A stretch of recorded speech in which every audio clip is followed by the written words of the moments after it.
সকল শ্রেণীর লোকজন এখানে উপস্থিত আছেন। এটা একমাত্র প্রেস ক্লাবের জন্যই সম্ভব হয়েছে। কোন সিভিলিয়ানরা এইভাবে অর্গানাইজ করা সম্ভব ছিল না। প্রেস ক্লাব সাংবাদিকরা জাতিকে চোখ খুলে দেয়, যেন সত্য কথার মাধ্যমে জাতি জানে যে এখানে এই দুর্নীতিটা হচ্ছে। দুর্নীতির অনেক ডেফিনিশন আছে।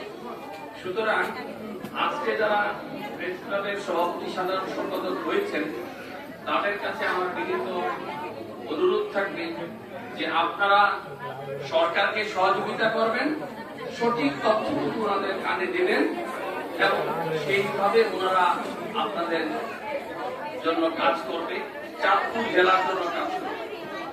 আমি একটি অপ্রাসঙ্গিক কথা বলছি, যেহেতু এইভাবে সবাইকে আমি একসাথে পাবো না। চাঁদপুর শহরের তিনটা সমস্যা মূল, আমার সাথে সাংবাদিক ভাইরা যায় এই তিনটা সমস্যা নিয়ে আলোচনা করে আমরা আসলে সহযোগিতা করতে পারি। আমরা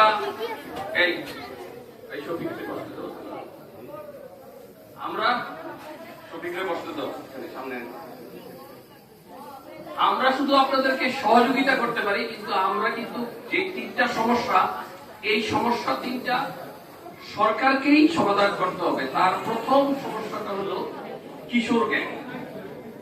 আমি জানি না, আজকে আমার সৌভাগ্য হয়েছে এসপি মহোদয় আছেন,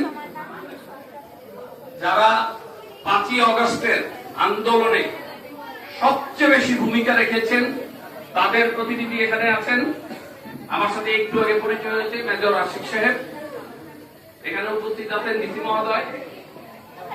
আমি আপনারা যদি চান, সাংবাদিকরা যদি চায়, আমাদের মতো একটি বড় দল যদি চায়, জামাত যদি চায়, তাহলে তারপরে কিশোর গ্যাং থাকে কিভাবে?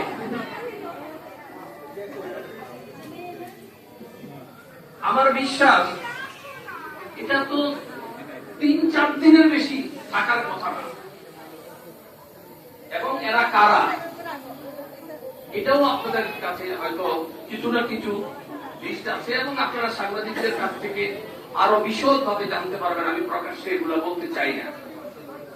দ্বিতীয় যে সমস্যাটা, সেটা হলো মাদকের সমস্যা। এই মাদকের সমস্যা কিন্তু দিন দিন বাড়তেছে।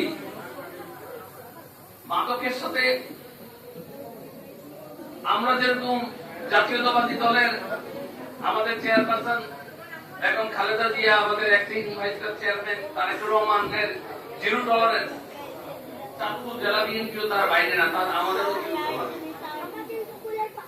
তাহলে আপনাদের তো কোনো অসুবিধা থাকার কথা না। পৃথিবী অনেক ছোট, এখন হাতের মুঠো, অনেক টেকনোলজি বেড়ে গেছে, কিন্তু তাদেরকে অ্যারেস্ট করা যাচ্ছে না কেন?